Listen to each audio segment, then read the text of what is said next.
You know, we're talking a little bit about gymnastics today, or at least I was hoping that we could talk a little bit about gymnastics today.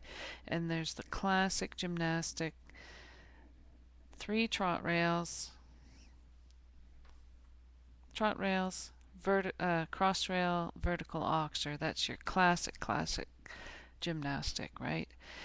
So we're trying to move away a little bit from that to get to something's a little bit more complicated, a little bit more in depth to really get the horse to jack its knees up and have better form over its fences. So I was wondering if anybody would like to share one of their favorite gymnastic jumping exercise, because there's so many different ones. And I've been looking at this book, 101 Jumping Exercises for Horse and Rider, and they've got some really good ones in there. So when you set up your gymnastic exercise, you need to have, I counted it out, you need to have 3 trot rails, 2 rails for your cross rail, minimum 2 rails for your vertical, and minimum 3 rails for your oxer. And this is the minimum, that's 10 rails. And then you're going to need your jump standards, which is 2 for the cross rail, 2 for the vertical, and 4 for the oxer, and that's 8 jump standards. So 10 poles, 8 jump standards, 1, 2, 3, 4, 5, 6, 7, 8. And that's your minimum starting point. Anything other than that is gravy. And you can also use brush boxes, coops, walls, flower boxes, that type of thing to help fill in any of the other things. It looks like horse expert Randy's coming in and getting off again.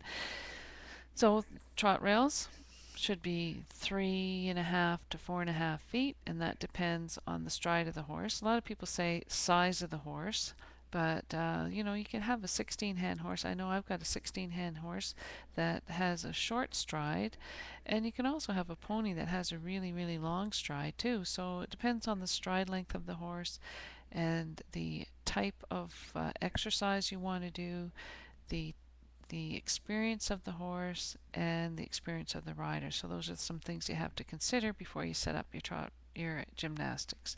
Because if you have a young horse, it's going to be a little bit different than if you're training or schooling a horse that's going to an advanced level event or a show jumping thing. So you have to remember to use the gymnastic jumps dependent on what it is that you want to do. Just like a novice rider, you would do a little bit different type of setup than you would if you have an advanced rider. So keep those in your mind too. And so your trot rails, don't set up the whole thing, cross rail, vertical, oxer, and expect your horse to go through right at the beginning. Set up 1 rail on the ground. Then put 2 or 3 rails on the ground. And the distances are very important. Now, how do you tell what the correct distance is between the poles?